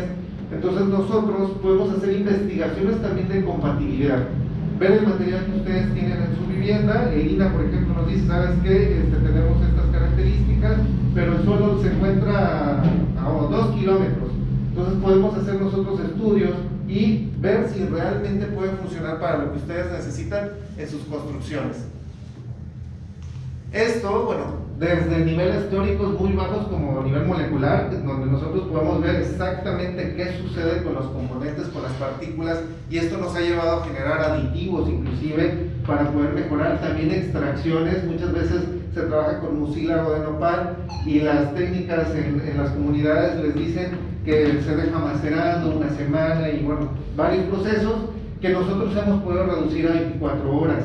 Entonces hay técnicas o estrategias que se han utilizado a nivel de campo, pero que en la academia nosotros hemos podido realizar algunas mejoras que son útiles para ustedes. Bueno, dependiendo del problema que presenten, podemos también ahí colaborar. ¿Mucílago de nopal es la baba de nopal? La baba de nopal, así es, sí. Entonces, bueno, de esta manera podemos generar las mezclas, ver compatibilidades, inclusive proponer algunos otros sistemas constructivos, como el que tenemos ahorita, que es el bloque de tierra comprimida, que al ser de tierra también puede ser compatible con alguno de los sistemas que ya ustedes tienen. Y si ya existe, pues conocer el comportamiento mecánico, podemos evaluar la resistencia, saber si puede tener más niveles. Esto que les comentaba de un muro que tiene una resistencia y saber cuántos niveles más pueden construir, bueno, es parte de lo que la facultad también realiza, analiza estos comportamientos mecánicos. Y así tenemos otros proyectos también que interfieren, bueno, utilizan, en este caso utilizamos en la zona de Ciudad Madero, en una de las lagunas, lirio acuático para obtener algunos materiales. Esto lo hicimos de hecho en el 2019, aunque ya ahorita está más de moda, y bueno, hemos tenido ahí varios desarrollos. Y hay otros proyectos en los que también conocemos los materiales, vemos qué otro tipo de elementos quieren incorporar y podemos hacer nuevas mezclas, que es lo que buscamos nosotros como facultad. Esto también nos ha llevado a conocer nuevos tipos de viviendas, en nuevos sistemas constructivos ancestrales que podemos retomar. No son nada nuevos, pero sí es nueva la manera en que llevamos a cabo los procesos, de tal manera que eficientamos los tiempos en la producción. En vez de tener que trabajar a prueba y error, disminuimos un poco la certidumbre que se puede tener, con el desarrollo de estas nuevas viviendas, que es uno de los proyectos que la doctora Tere ha llevado ahí en la facultad. Y pues no solamente eso, la facultad, de ser una facultad de arquitectura, diseño y urbanismo y tener también una maestría en evaluación, pues nuestros alumnos ya han hecho los esfuerzos también para responder en cuánto impactan los costos. Muchas veces dicen, es que sabes que va a salir muy caro si es de tierra, y pues sí, puede ser cierto. Estos análisis también los podemos hacer nosotros, los análisis de ciclo de vida, para realmente ver si hay un impacto o no. Y bueno, varios otros tipos de estudios que se realizan y que por ahí hemos podido llevar. Por último, uno de los proyectos que hemos tenido es el de diagnóstico y prospectiva, donde también ha participado el INA, la responsable técnica por parte de la facultad, la doctora Mario Calvillo. Pues han hecho todos estos levantamientos de la zona, entender cómo es que los diseños inclusive pueden impactar en cada uno de la forma en que interactúa la población. Hoy en día, si ustedes llegan y les dan un logo, pues podrá ser muy padre para Tampico, pero no por eso les va a servir a ustedes. Entonces, la universidad tiene que venir con ustedes, saber las necesidades, qué es lo que mejor responde a ellas, y bueno, conservar todos esos principios que reinan dentro de cada una de las comunidades y de las poblaciones. Entonces, con esto estaríamos esta sección, y vamos a pasar a otra, en donde la doctora Rocío les va a platicar que una vez que ya tenemos este conocimiento, lo que sigue. Bien, buenas tardes a todos. Mi nombre es Rocío Gallegos, y bueno, como parte de esta difusión de conocimiento que también la facultad brinda, pues no solamente es quedarnos en un nivel científico o en un nivel profesional, sino que también, y todos los eslogans quizás políticos nos hablan de que la niñez o la juventud es el futuro, ¿no?, de nuestro país. ¿A qué vamos con esto? Pues a que en la facultad se realizan diversos talleres en donde involucramos el conocimiento adquirido hacia lo que son los niños. Bien, a veces se da a través de convocatorias. Hemos tenido talleres en donde solamente son virtuales.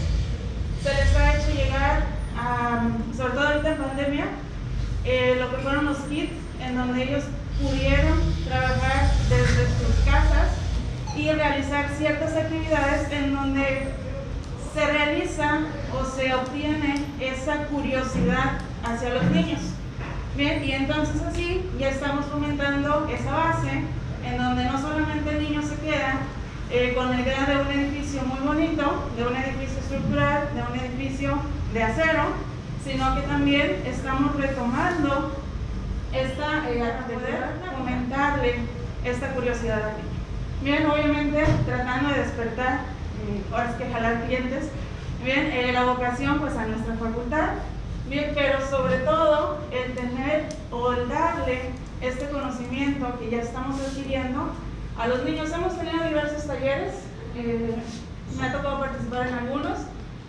Aquel nos aventamos un buen trabajo haciendo todas las piececitas de bloques de adobe con mucha ayuda aquí del equipo de laboratorio.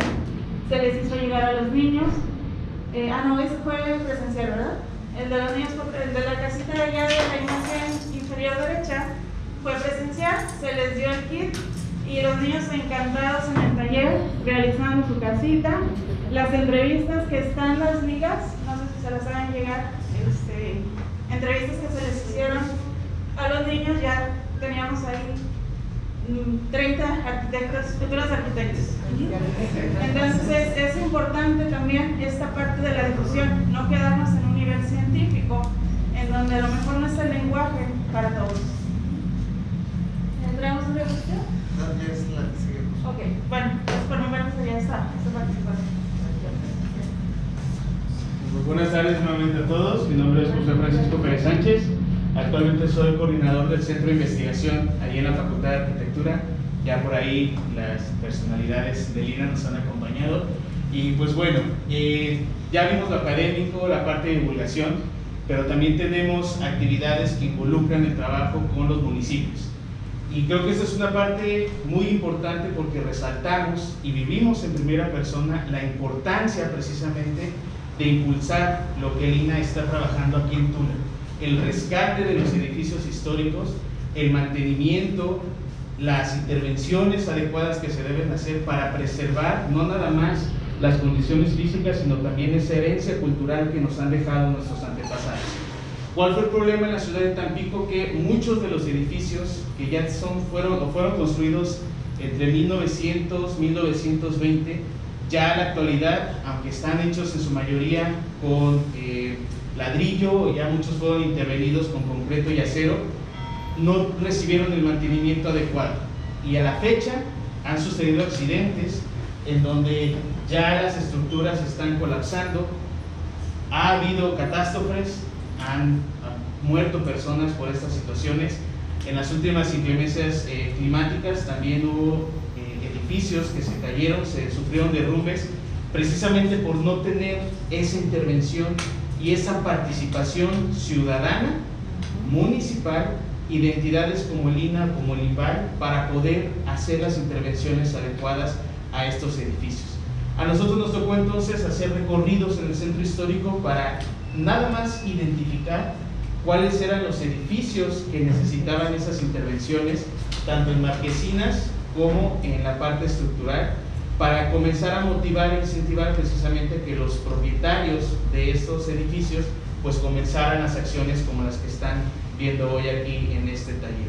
Entonces es una parte muy importante porque sucedió que todo el mundo estaba preguntándose, bueno, ¿y será o no será edificio histórico? ¿Quién sabe? ¿Lo podremos o no podremos intervenir? ¿Quién sabe? Y ahora ustedes tienen esta, pues digamos, bonanza de tener al INA explicando a detalle qué es lo que deben hacer, y es lo que muchas veces nos hace falta en muchas comunidades del país, y creo que eso es muy importante que debemos rescatar de este día. Adicionalmente a este trabajo que nos tocó colaborar con el municipio, también indirectamente con el INA, trabajamos por ahí con la intervención del estudio de los materiales en una edificación que está declarada como monumento histórico ahí en la ciudad de Tampico, que es la famosa Casa Fernández, y que hoy es la sede del Museo de la Ciudad de Tampico. Entonces por ahí los muchachos que más adelante van a estar con ustedes trabajando en el taller, pues se organizaron para hacer los sondeos de cómo es la tierra en la cimentación, esta construcción que ya tiene también 100 años de antigüedad, bueno, pues cómo fueron los materiales, qué resistencia en comparación tuvieron con lo que tenemos actualmente y cómo entonces las intervenciones que se hicieron para cambiar el uso del edificio de ser una vivienda a los diferentes momentos de su vida hasta llegar a ser un museo, si era posible o no hacer esos cambios o hacer esas adecuaciones.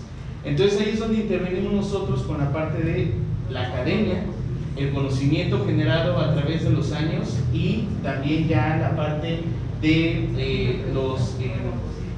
las situaciones tecnológicas o los complementos tecnológicos que tenemos para poder hacer toda esa introspección de los materiales y que entonces las entidades como el INAH o los propios usuarios puedan aterrizar ya físicamente ese conocimiento en una intervención adecuada.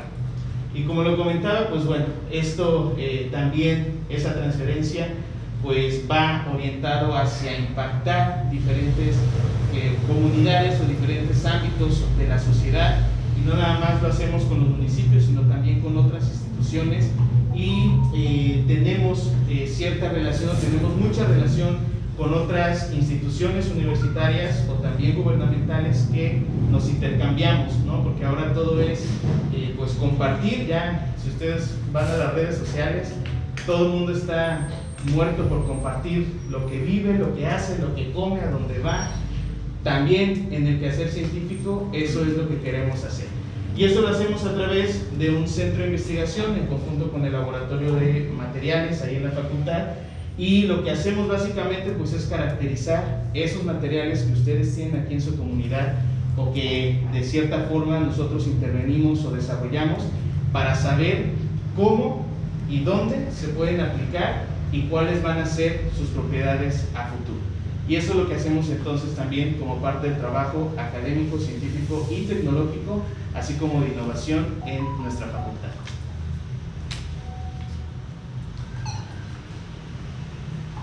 Bueno, con esto es la primera parte de la charla, estaremos terminando y vamos a iniciar la parte del taller que comienza la doctora Tere con una diapositiva.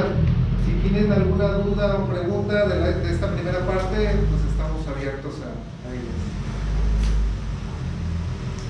Vale. Sí, una pregunta era, ¿no mencionó acerca de la dificultad que pudiera tener en cuanto al costo-beneficio o lo que podría tener el producir el IPC?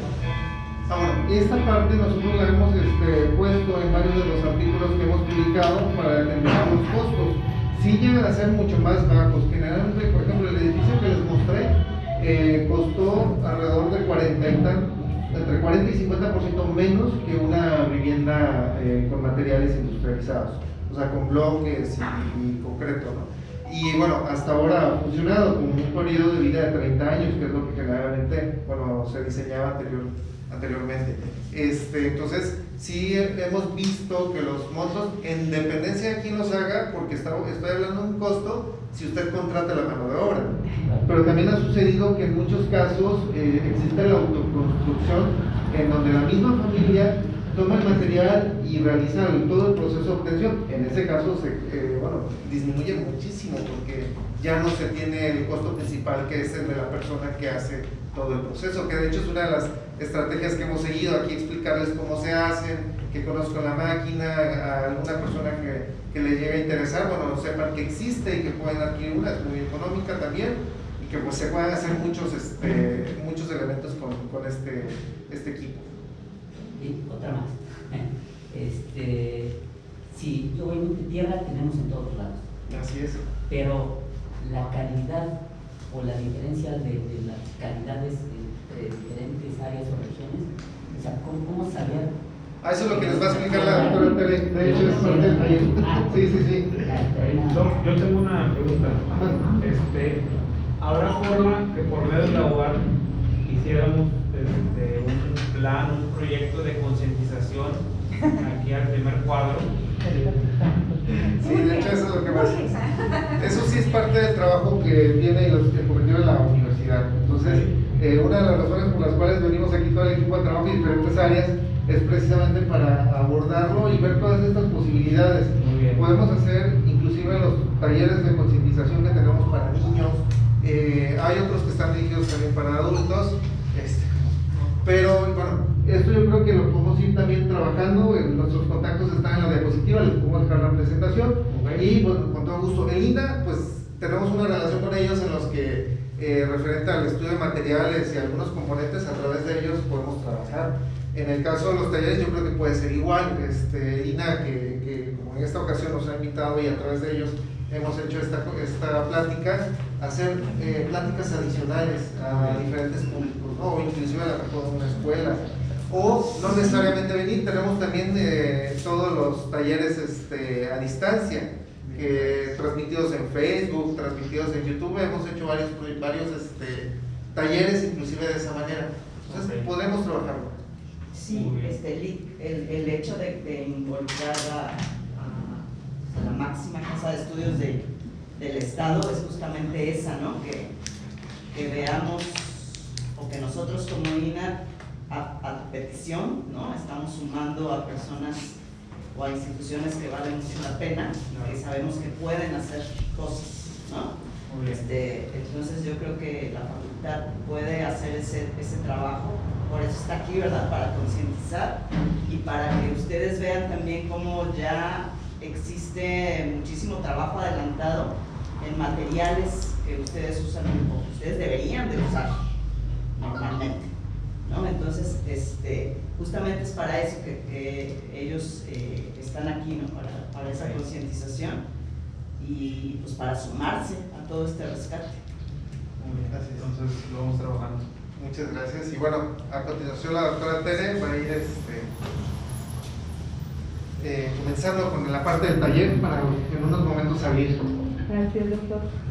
Bueno, pues empezamos. Esto es como un preámbulo para nuestro taller, pero a la vez me parece que contesta algunas preguntas que se tienen, y vaya que es nuestra función.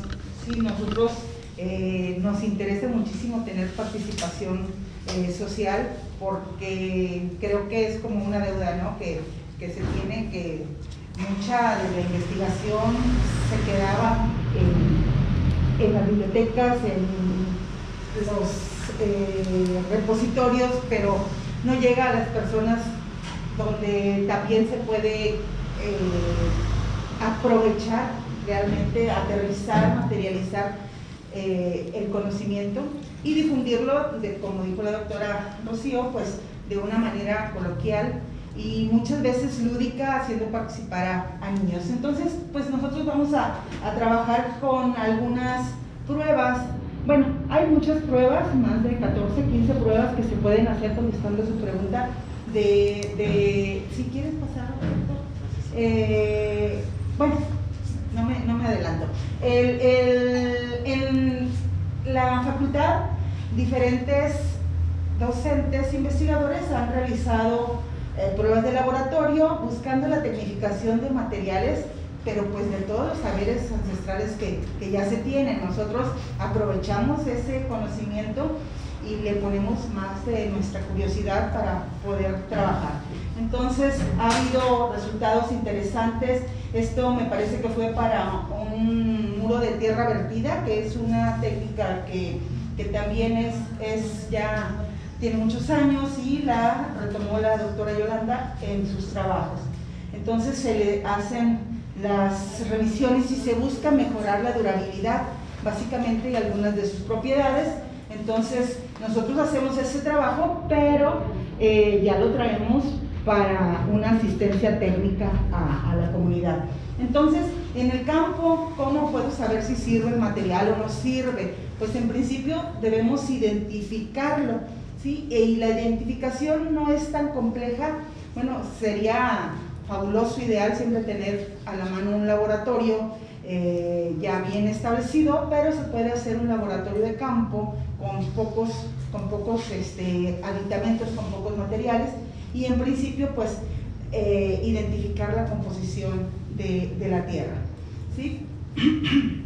Entonces hay varias cosas muy sencillas que se deben seguir. Generalmente el suelo está estructurado así, es un perfil de los suelos, la tierra para poder trabajar pues debe estar libre de materia vegetal, de materia orgánica para poder buscar de entre ese material que me puede servir para hacer bloques, pues qué componentes contiene. Entonces allí pudiera estar el material adecuado, realizamos algunas pruebas y pues de acuerdo a las componentes y características del suelo nosotros verificaríamos si podemos utilizarlo así directamente o requiere de algún estabilizante. Aquí una chica hizo una tesis, es de aquí de Tula, la arquitecta Erika Carrizales, y llevó suelo, o sea, lo puso en el camión, llevó un costal de tierra y en el laboratorio lo caracterizamos y tenía propiedades excelentes, cementantes, que no requerían nada, ¿sí? Y ella lo utilizó para una propuesta de una cubierta que tenía bambú y que tenía tierra, ¿sí? Entonces para hacer una cubierta que no fuera de lámina, porque siempre tenemos, como comentaban, los programas sociales llegan y te dejan un bloque, una pila de bloques de concreto y un arco de láminas, y ese es el apoyo social. Creo que el apoyo social tiene que ir dirigido, o bueno, yo no sé cómo se mueve todo desde allí, pero pues ¿por qué no llamar a las personas expertas y respetar el entorno?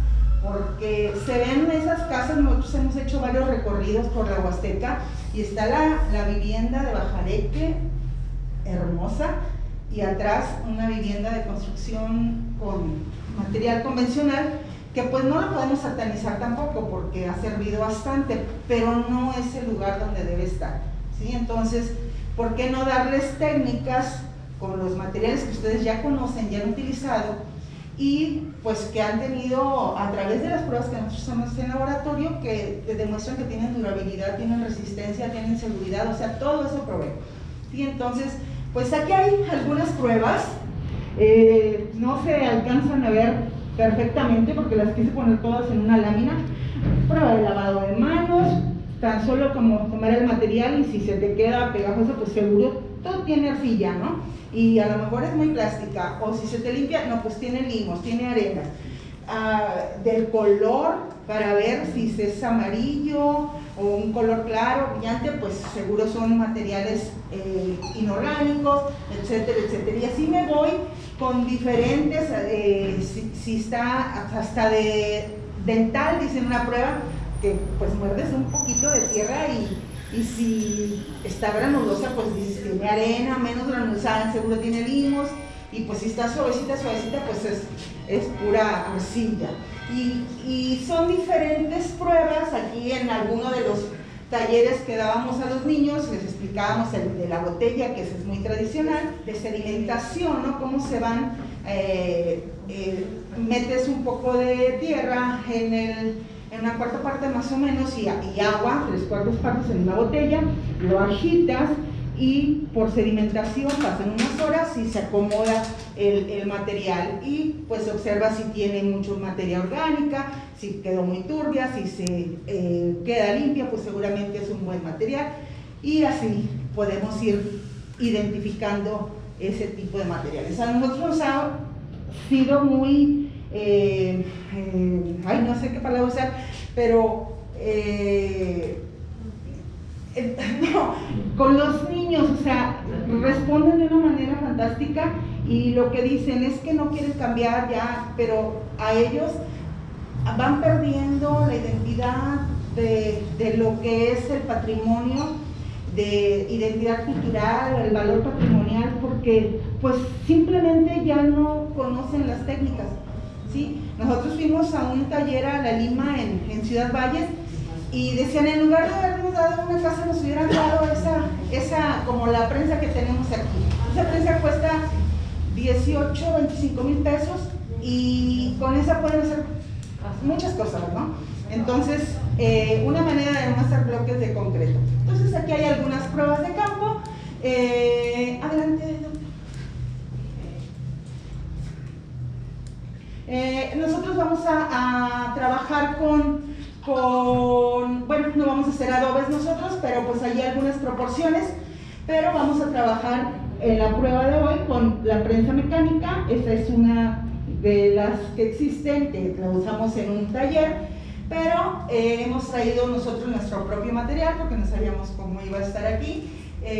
Y es de Colinas de San Gerardo en Tampico. Ese material ya fue probado o trabajado sus propiedades en laboratorio, y es una arcilla amarilla de muy baja plasticidad, es decir, si le pones agua no es tan pastosa, o sea, no se expande, ¿sí? Entonces esas arcillas que se expanden mucho, pues tienen que ser tratadas, ¿no? para poderse utilizar. Casi la mayoría de los suelos se pueden emplear, pero estabilizándolos. Entonces aquí traemos una cantidad de proporción de nuestro material, y vamos a agregar agua para el tipo de bloque que hacemos, que es poca agua, hasta que hay una prueba que se llama de la bola, donde amasas una parte de tierra y la dejas caer desde la altura de tu cintura y observas qué hace. Por ahí estaban dentro de esas tantas. Si se desmorona, pues todavía le falta agua. Cuando se parten 2 o 3 pedazos es cuando ya la puedes utilizar. Y así, infinidad de pruebas que pues también se las podemos pasar. Vienen en cartillas, vienen en libros de construcción con tierra, que son bien interesantes y han escritos desde hace bastante tiempo. Creo que es... bueno, propiedades de algunas tierras están tomadas estas de una cartilla para saber si pueden ser útiles, buenas o malas, o requieren trabajarse. Eso es nada más como información. Y pues bueno, ahí está otras fotos más de lo que hemos hecho, y donde pues no les seguimos luego el ritmo a los niños, porque realmente ellos son los que se interesan bastante. Son trabajos que hemos hecho en las comunidades. Son solo unas fotos, el doctor ha participado, otros doctores en la escuela, y llevamos esos trabajos hasta el lugar. Claro, aquí hemos sido financiados por los proyectos en los que hemos trabajado y han sido de gran éxito. Incluso en la escuela los hemos dado. Adelante. Bueno, pues vamos a pasar entonces a la zona.